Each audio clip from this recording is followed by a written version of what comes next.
Magandang araw, Sir Wilbur po, at your service. Narito ang ETUlay upang gabayan ka sa inyong pag-aaral upang lubos na maunawaan ang iba't ibang paksa o subject.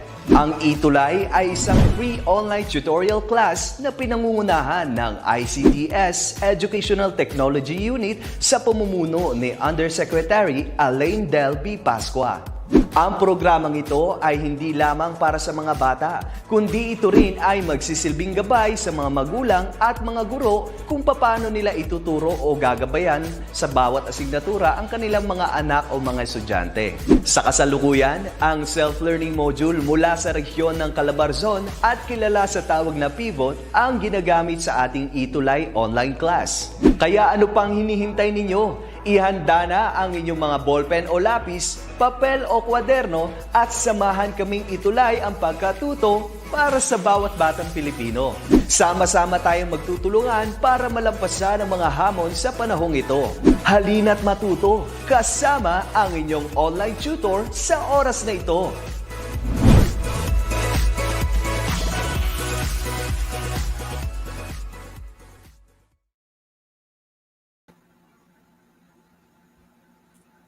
Ayan, hello, good morning Pilipinas, good morning grade 10, good morning sa ating lahat ng mga viewers ngayon sa ETUlay online tutorial.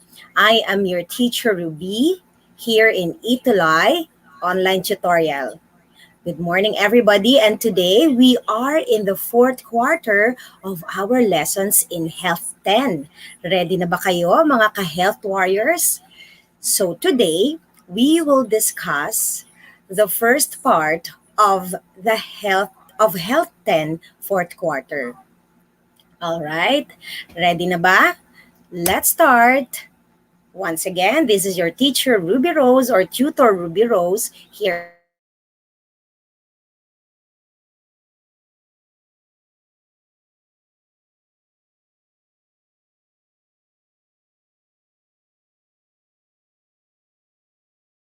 You my screen. So we are in the fourth quarter, week 1, entitled Personal Health Career Plan. At the end of our tutorial, you will be able to discuss the components and steps in making a personal health career plan. So, meron na ba kayong mga plano sa buhay? Ano ba ang plano ninyo na maging course pagdating ng college? Or ano ba ang inyong pangarap, 'di ba? Ng mga bata pa kayo, I'm sure everybody or all of us dreamt of becoming someone or somebody someday. Like, meron sa inyo gusto maging teacher, maging doktor, maging engineer, at madalas astronaut, 'di ba? Ng mga bata pa kayo, police. So we have different or iba-iba tayo ng mga pangarap sa buhay, 'di ba? Pag tinanong tayo, ano ang ambisyon mo? And lahat tayo ay gumagawa rin ng paraan or doing our best to reach our dreams. All right? So sa tingin ninyo sa ngayon, nasa ang stage na kayo ng buhay ninyo na sa pag-abot ng inyong pangarap? All right. So you are in the grade 10 level. So that means, papasok na kayo sa senior high school. And sa senior high school ninyo, this is a preparatory grade level para sa inyong college years. Kung saan, doon nyo na hahanapin or kukunin yung kurso para sa magiging trabaho nyo in the future. Okay? So this time, we will discuss the components and steps in making a personal health career plan. Okay. So maaari yung iba sa inyo nagnanais na maging doktor, nurse, o di naman kaya ay mga emergency response team, lalo na sa ngayon na napaka-in-demand ng health careers. Why? Because of what is happening. Nung first quarter hanggang third quarter, we discussed about the different health issues, trends, and concerns when it comes to health nationally, globally, and locally. So nakita natin who are the people behind solving those problems natin sa kalusugan, combating all the diseases. Sino yung mga yon? None other than the so-called medical frontliners or heroes. Diba? We call them heroes. Um, who knows? Some of you, one day, maging isa ring doktor, maging isa ring nurse. So this time, we'll start planning for a health career. If you're interested to enter the healthcare industry. All right? So let's start defining what is a career. A career is an occupation or profession that requires special training. So you will undergo training before you enter into a career. Okay? Let's say gusto mong maging isang pulis, di ba? You have to take the course na that will be your stepping stone para maging isang pulis. Like, start with criminology. Tama ba? And if you're going to be a teacher, if you want to be a teacher, you will enroll in education, di ba? Education course when you reach your college years. So ngayon naman, health career program. What is a health career program? Basically, if you want to enter into a health career profession, you will get courses in the health profession or related to health professions. So it is health career program. It is designed to familiarize students like you with the various careers in the medical profession and allied health services. So napag-aralan natin yan, yung allied health professionals and medical professionals. Lahat yan na isa-isa natin before, di ba? So ngayon, why pursue a health career? Bakit kailangan or bakit maganda na pumasok ka sa health career? Ikaw, grade 10, kamusta? Nasa puso mo ba ang maglingkod sa bayan? Ang magpagaling ng mga may sakit? Or tumulong sa mga nangangailangan? Tandaan, if you enter in a health career, you can make a difference in people's lives. Or if you enter in a healthcare profession, if you are in the healthcare profession, you can make a difference in people's lives. Okay, so yan ang number one nating goal. Okay, so what are the things to consider in choosing a career? Ayan, napakarami niyan. Ilan lang to sa mga considerations or yung mga bagay that will benefit you if you choose a career in the healthcare profession. So, good salary, di ba? Job opportunity or job security. You can do work that interests you. Ayan. You can find a health career that fits your educational plans o yung kung ano yung plano mo sa iyong course na kukunin pagdating ng college. And it is a clear path to advancement. Diba? Siyempre, as time goes by, dahil sa pag-aaral, and experiences, nadadagdagan ang iyong kaalaman. Do you want to work with people or not? Pwede kang magtrabaho na nakahalubilo mo yung mga pasyente, pwede rin namang hindi. Doon ka lang sa, let's say, sa mga laboratories. Yan. So, maraming choices of careers pagdating sa health care profession. Alright? So, what are the components and steps in making a health career plan? So, this will be our topic for today. What are the components and steps in making a health career plan? First step is self-assessment. You're going to discover your personal strengths through self-assessment of your values, interests, personality, testing, and skills. So ask yourself first, what are my skills and interests? Ano ba yung iyong talent? Sabihin na natin ganyan. Ano ba ang iyong kayang gawin? So, ano yung mga bagay that interests you most? Okay, so, and yung values mo sa buhay o yung principles na yung sinusunod. So, ito yung mga bagay na dapat mo munang tanungin sa sarili mo. So, we have to take the first step in making a health career plan. And what is that? That is self-assessment. Okay, what is the second step? Career exploration. Explore different careers and work environments through career fairs, online research, meetings, internships, alumni connections, professional research. Career fairs. Sa school, we have career fairs. Okay? We are inviting professionals from all over the Philippines.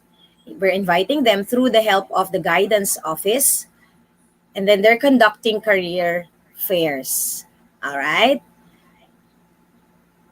Then online research naman, you can look or browse in the internet the different careers that you can choose from. 'Di ba? Napaka marami na tayong pwedeng hanapan ngayon ng sources or mag-research about the course that you'll get pag nag-college kayo. Meetings. So you can meet different professionals na sa tingin ninyo ay makakatulong sa inyo, na magbibigay sa inyo ng recommendations. Yan. And then internships. Sinabing internships, it is the practicum or practice mo na doon sa trabaho or work field na papasukan mo. And then alumni connections, yung mga graduates ng school nyo na ngayon ay mga successful na, yan, we can invite them to give you an overview or introduce to you the courses that you can choose from or the works or careers that you can choose from. And of course, professional research. Ayan. So, ask yourself, dear viewers, dear grade 10, what health career should I explore about? What health career should I explore about? Ask yourself now.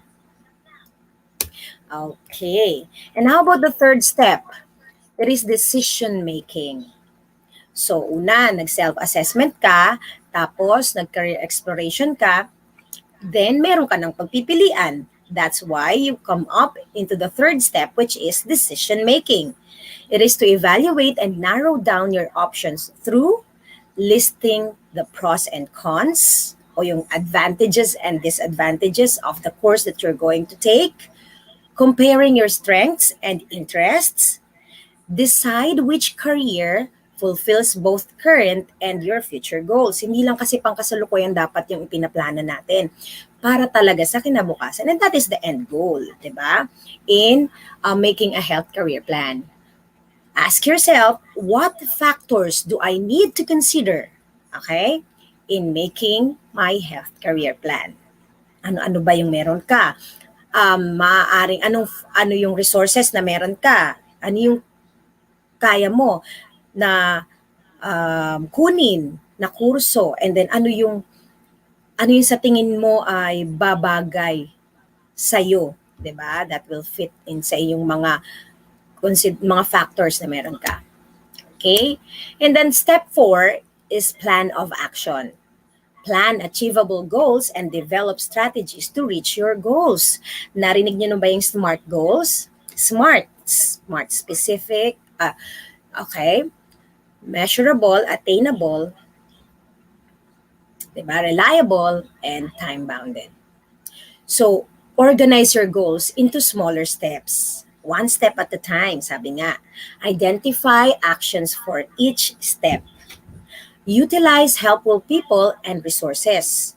Review and adopt your plan regularly. Diba?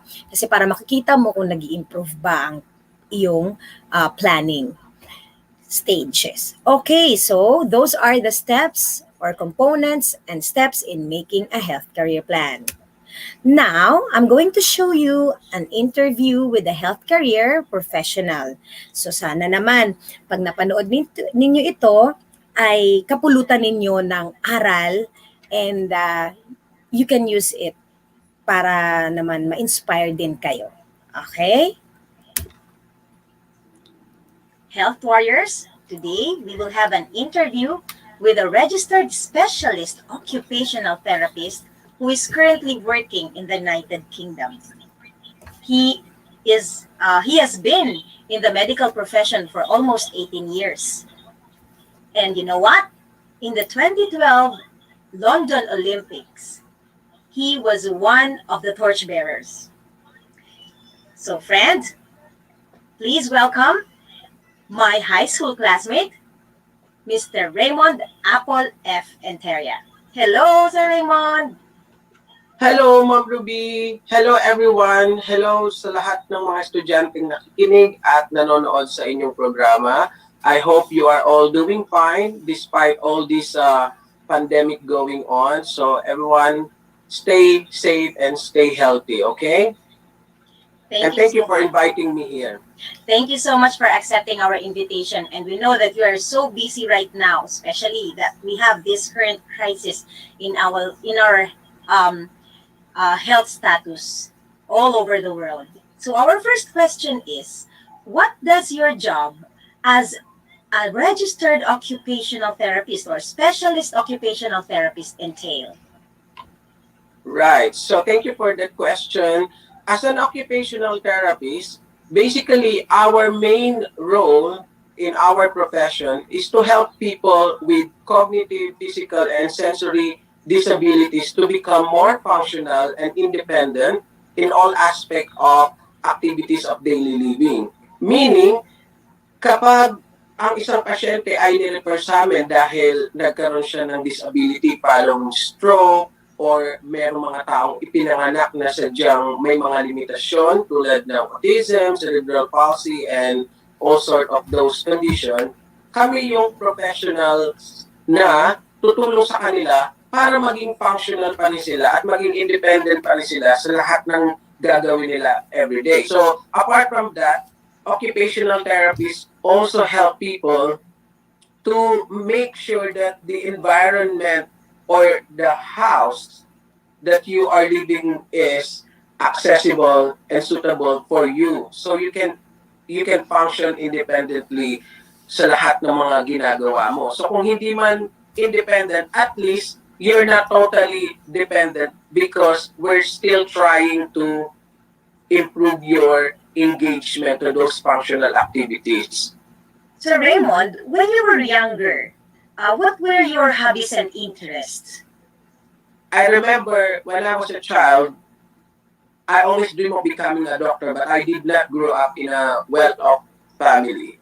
But it's always been my dream to wear a white uniform. So since childhood, gusto ko na talaga ng medical field. So I guess having that interest also helped me to become an OT because it's in the field of healthcare. So yeah, so hobbies, I like doing arts and crafts, I like singing, I like cooking, I like traveling. You know, mahilig din akong dismantle ng mga toys and then assembling it, you know, and then drawing, and then I like joining school activities. So when I was deciding what to take in the university, and then made a research of what is occupational therapy is all about, nagkaroon ako ng malaking interest sa pagkuha ng OT kasi lahat nung gusto kong gawin nung bata ko, I can apply being an OT. Wow, that's nice. So aside from your interest, what are other factors that you considered when you took your career as an occupational therapist? I think deciding for a degree, the factors that I considered first is what makes me happy. You know, we all hear these stories that some parents are pushing their children to take this degree, even though they don't like it. I mean, it's a case to case basis, but I would say the main factor for me is really taking the degree that I want, because if you take the degree that you really wanted inside your heart, you will go far because that is what you want. Second, as I've said earlier, I did not come from a well-off family. So I also have to consider the financial aspect of my family. Kaya ba namin i-afford? And if not, paano ko susuportahan yung sarili ko? So when I spoke to my mom and my dad back then, this is what I'd like. There was actually a contradictory between my mom and my dad, because my mom wanted to support me. My dad said it's too expensive. But at the end, they both agreed to send me to a medical school to take the OT. But I also have this drive inside me to help them. So during that time, when I was studying OT at the Philippine Colleges of Health and Sciences, I also took part-time job in fast food. If I'm going to give advice to students, make sure when you take a degree, there's no much competition. So you know, after graduation, you can take the job easily, whether in the Philippines or in abroad. Exactly. That's right. Nice. You really have to take all the considerations, the advantages and the disadvantages of the Yeah. career that you're going to pursue. So, how did you go about achieving your goal as an occupational therapist? Right. So how did I go about in achieving my goal? So first, I chose a degree, which is occupational therapist. And then after that, I chose what school to go to that we can afford. And then I studied hard, because obviously in the Philippines, you need to get licensure examination before you can practice a medical profession. So it's not just like taking the degree and graduating from it. You need to study hard, make sure you do well in school, so that if you do well in school and you pass your licensure examination, you can practice your profession. And then think what you wanted to achieve. So obviously, after working in the Philippines for 2 to 3 years, and I knew, as I've said earlier, not all people in the Philippines know what is occupational therapy is all about, and most of the time back then, only rich people or well-off people can access the service of OT because it's not that cheap. It's quite expensive, knowing that they have to pay hourly professional fee for OT to do the intervention to the client. I also consider uh, achieving much higher dream in terms of working abroad, because I know OT is in demand abroad, and for me to be able to help my family from the Philippines, I applied in Saudi Arabia, and then I worked in Saudi Arabia for 2 years, and then while I'm working in Saudi Arabia, you still want to pursue to a much better place or a much better dream. So habang nagtatrabaho ako sa Saudi, nag-a-apply ako sa United Kingdom. So after 2 years in Saudi, I was able to land a job in the United Kingdom, and then so since 2008 until now, I'm here in the UK fulfilling my dreams as an occupational therapist, and I think those were the steps in achieving my dreams back then. And congratulations, Raymond. Sir Raymond, you are a successful healthcare professional. Ayan. So thank you so much for that very informative and inspiring interview that we had with you, Mr. Raymond Apple F. Interia. Thank you. Thank you. Bye. Have a nice Bye. day. Ayan, thank you so much, Mr. Raymond Apple and Teria. a specialist occupational therapist in the United Kingdom. O tingnan nyo naman, nagsimula daw siya noon na nagtitinda lang sila ng nanay niya ng mga ulam, 'di ba? Pero ngayon, tingnan mo naman, siya na ang nagtaguyod sa kanyang pamilya. Gayon din sa sarili niya, na-fulfill niya yung dream niya na makapasok sa isang healthcare industry. Okay? And nakakatulong siya sa bansa, di ba? Ang mga OFW, we call them heroes, mga bayani ng bayan, di ba? So, tinitiis ang lahat ng yung pag-homesick, nagpunta ng ibang bansa, para lang sa pamilya at para sa ating bayan. Malaki ang benepisyo na naibibigay nila, tulong na naibibigay nila sa atin. Okay, so, kamusta naman, grade 10? Kamusta? Nakatulong ba si Kuya Raymond sa inyo? I hope isang araw merong magiging Kuya Raymond, di ba? Magiging isang kagaya ni Kuya Raymond sa inyo. Ano man na maging profession nyo sa buhay, ano man na maging trabaho nyo, kung gusto nyo sa healthcare industry or kung ibang profession, okay lang yun. Di ba? Ang mahalaga, take every opportunities and all the strategies, lahat ng kakayanan ninyo, use all your resources to achieve your dream. 'Di ba? Maging successful someday. Okay? So again, what are the steps or components and steps in making a health career plan? Number 1, self-assessment. Number 2, career exploration. Number 3, decision making. And 4, plan of action. Sabi nga, dapat isinusulat natin yan, di ba? Kasi meron tayong susundin na papel, di ba? Parang kasunduan kapag tayo ay nagplano.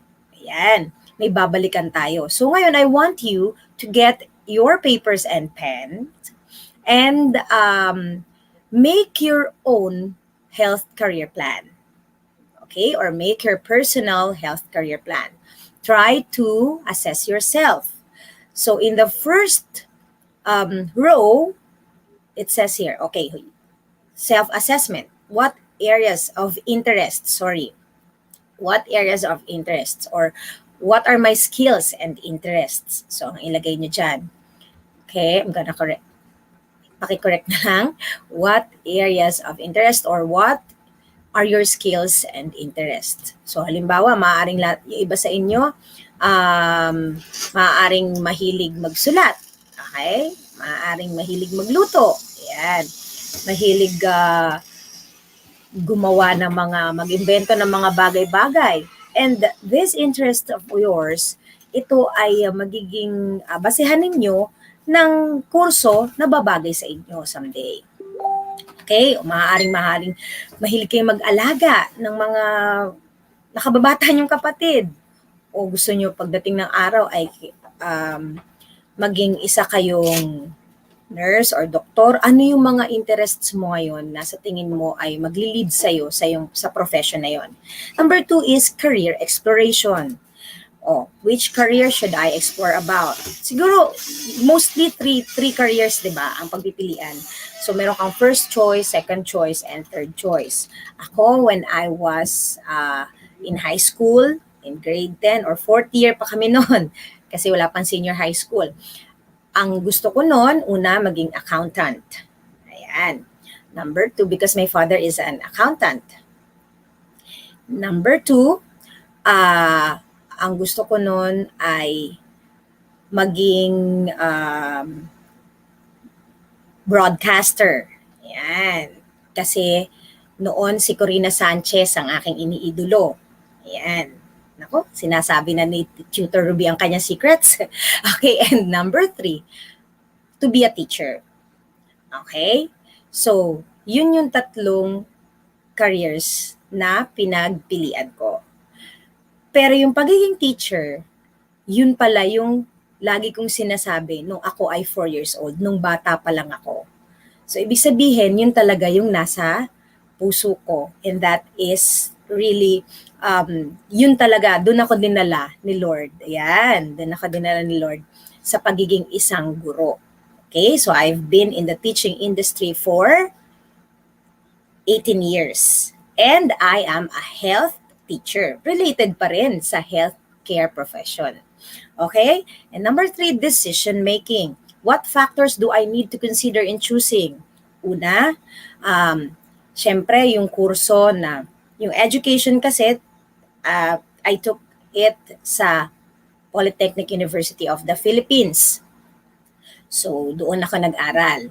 So, I became scholar ng Polytechnic University of the Philippines. So, hindi rin hadlang yung mahirap ka, o wala kayong resources para pumasok ka ng college. Basta gawin mo yung best mo. 'Di ba? So, ikaw, grade 10, Health Warriors, hindi pa huli ang lahat. Maaari mo pang gawin ang mga bagay or tuparin ang iyong pangarap sa pamamagitan ng pagsisikap. Decide, decision making. Anong gagawin mo? What factors do I need to consider? Consider mo yung finances, 'di ba? O yung tuition fee ng kurso na kukunin mo. Or yung paano mo siya kukunin, 'di ba? Saan ka mag-aaral? Okay? Ano yung mga trainings na gagawin mo? Yan, na gusto mong pasukin. So, ano pa, yung time mo, ilang taon gusto mo mag-aral, 'di ba? Ilang taon kang magte-training for that particular career that you want to pursue. Okay? Ano yung mga factors like your family din? Tingnan mo rin sila, yung mga successful individuals na nakapalibot sa iyo.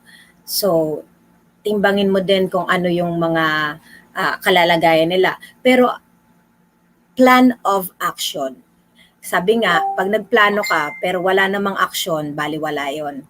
You have to take the steps. You can take it one step at a time. Walang nagtagumpay na mataas agad. Okay? Nagsimulan yan lahat sa baba, 'di ba? Hindi ka umakit ng hagdan nasa taas ka na agad. No. You have to take one step at a time. Ngayon, grade 10 ka, tatapusin mo ang grade 10 mo. Tapos, senior high school mo. Tapos, magkokolehiyo ka. At ikaw ay magtatrabaho. 'Di ba? What are the steps to achieve your goals? So, isulat mo dyan ano yung mga gagawin mo. Okay? So, you can copy this right now and I'll give you time to write. Get your papers and pens.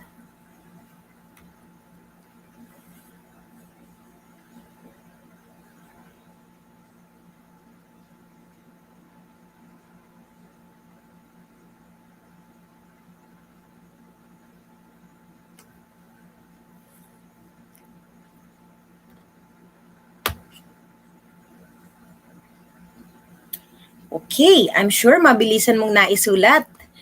And kapag hindi ka pa tapos, maaari mo rin namang balikan yan mamaya, 'di ba? O kaya mamayang gabi habang nagmumuni-muni ka, nakatingin ka sa buwan, 'di ba? So, sulat mo yan and then kapag meron ka ng personal health career plan, idikit mo doon sa parte ng kwarto mo o ng bahay niyo na lagi mong makikita. 'Di ba? Para meron kang susundin na pangarap. Ayan. Meron kang plano. Yan, nakikita mo siya. So, there you go. Or pwede mo siyang itago. Pwede rin naman. And then from time to time ay bubuklatin mo siya. Okay? So, that's it. Thank you. Grade 10. And I know na nakagawa kayo ng inyong personal health career plan.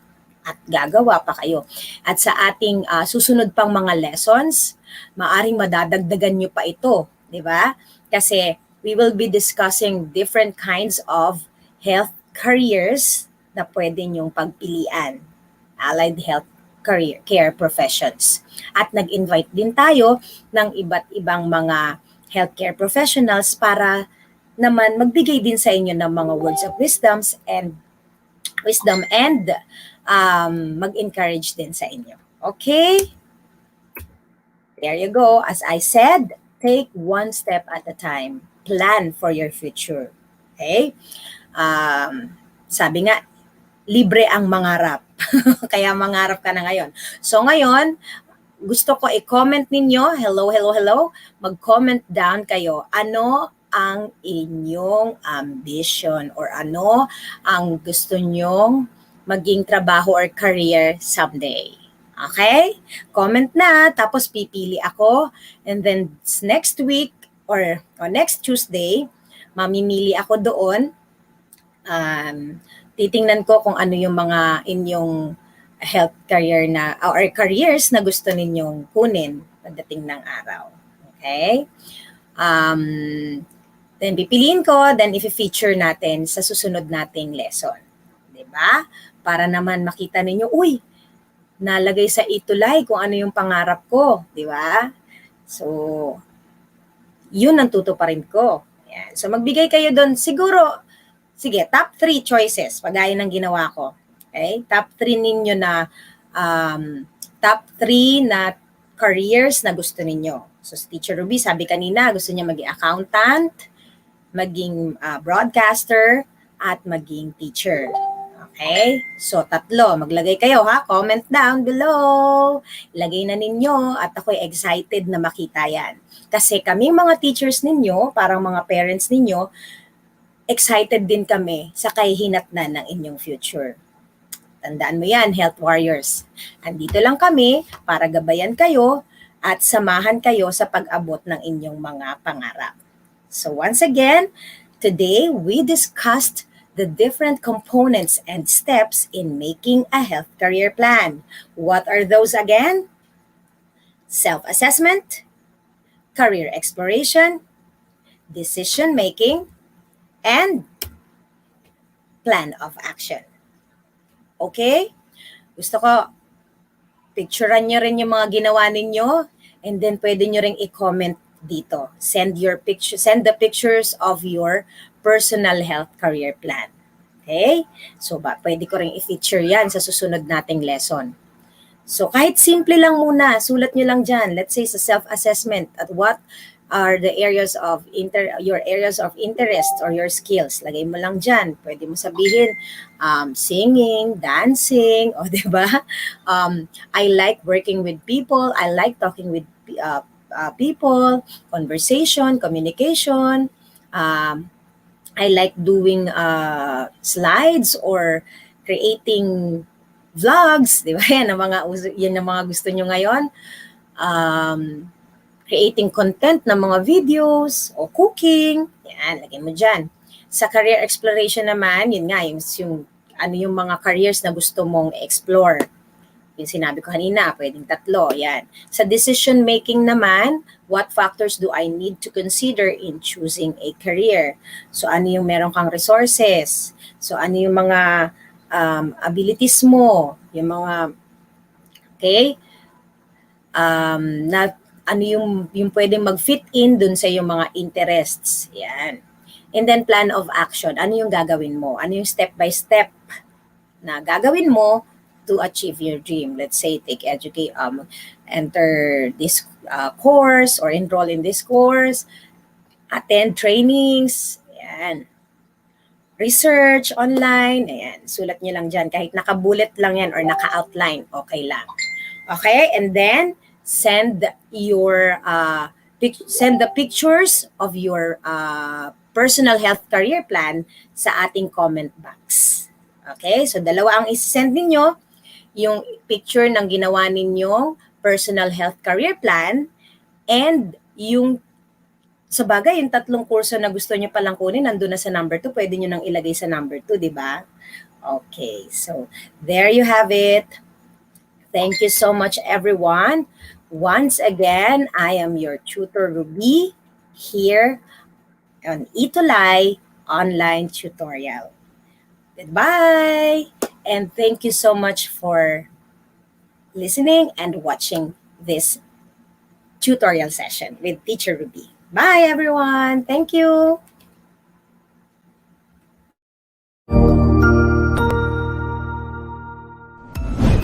Sigurado ako na marami ka na namang natutuhan sa ating ETUlay tutorial session ngayong araw. Tandaan, ito ay hindi lamang para sa ating mga mag-aaral, kundi pati rin sa ating mga minamahal na guro at mga magulang na kaagapay natin para maituloy ang pagkatuto sa kabila ng nararanasang pandemya. Patuloy ding sumubaybay sa DepEd TV para sa mga araling ginawang video episodes. Mapapanood ito mula Lunes hanggang Sabado, alas 7 ng umaga hanggang alas 7 ng gabi sa inyong mga telebisyon. Abangan bukas mula alauna ng tanghali ang iba pang aralin sa ating ETUlay free online tutorial session sa Filipino. I-like and subscribe at manatiling nakasubaybay sa ating ETUlay tutorial session sa DepEd Edtech Unit FB page at Educational Technology Unit channel sa YouTube at sa DepEd Tayo at DepEd Philippines social media accounts. Paalam!